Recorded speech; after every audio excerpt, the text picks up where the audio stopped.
In this video, we're going to go through a quick introduction of the financial statements. There are basically three kinds of financial statements which are available. Something called as the balance sheet, something called as the P&L, profit and loss, and something called as the cash flow statement.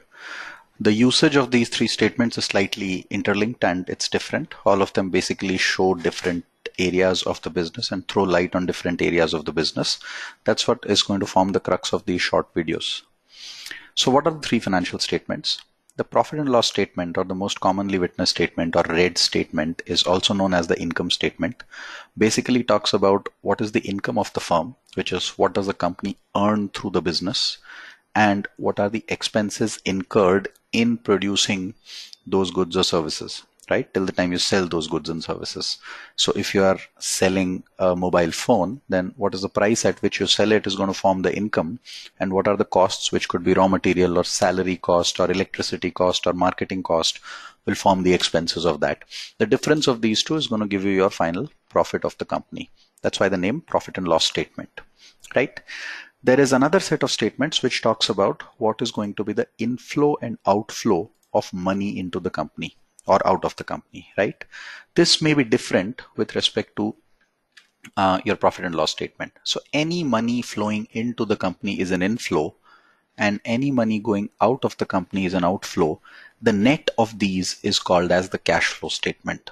So just to understand, very simply put, this is going to be very similar to your bank statement that you see. Inflows and outflows. The net of that gives you the cash position of the company, right? The third one is something called as the balance sheet, which is essentially a statement of what you owe versus what you own, right? What you owe is the liability and what you own are the assets.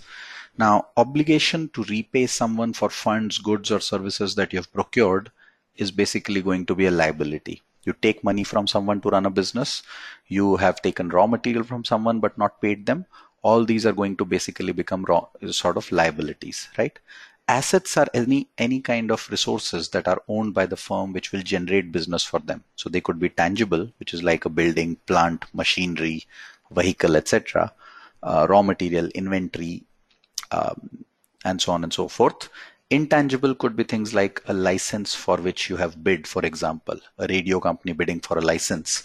You can't see this asset, but they have a license for 10 years to provide radio services in a city, and that's an intangible resource. So the balance sheet basically tells you what is it that you own and what is it that you owe to someone else. Now, why are these three statements needed, right? So just think of it this way. The balance sheet is basically sort of a snap. It's a snapshot on any given day at any given point of time. So it's again a snap here or a snapshot here. Now, in going from point A to point B, or 2018 to 2019, whatever the company did in terms of the business transactions gets recorded in the P&L statement, right? If you can think of it, that's like a video, right? There's movement, there is a flow that is happening over a period of time. Because it's like a video, it's periodic. It shows you about some period. It doesn't tell you about something before that period or after that period, but what happened between 2 points is what is available on the P&L statement. The cash flow statement is also sort of a video or periodic. I'm using the term snap and video just to showcase the fact that just like a snap is at a point of time, the balance sheet is at a point of time. Just like a video gives you a flow over a period of time, the P&L and cash flow do that. Now, the difference between business transaction and cash transaction is interesting. For certain companies, let's say there's a company that sells cars, right? It sells 100 cars for 10 lakhs each, right? And let's say the cost incurred in all these cars is let's say the cost is 8 lakhs each. So the profit of this company should be 100 into 2 lakhs, and that's going to be equal to 2 crore or 200 lakhs. That's the profit you would expect looking at the profit and loss statement, right? But now assume that this company sold, out of these 100 cars, they sold 50 cars to, let's say, Government of India, who says that they will pay after 1 year. Now, what you see is that while they're profitable, because the P&L account will book the business transaction. What's the business transaction? A car worth 10 lakh has been sold, and the cost incurred in doing that is 8 lakhs, so you've made a profit of 2 lakhs. But the cash transaction is that you have only received money for 50 cars. So you only received in 50 into 10 lakhs as an inflow, whereas your outflow is 50 into 10 lakhs is this, and the outflow is 100 into 8 lakhs is the outflow.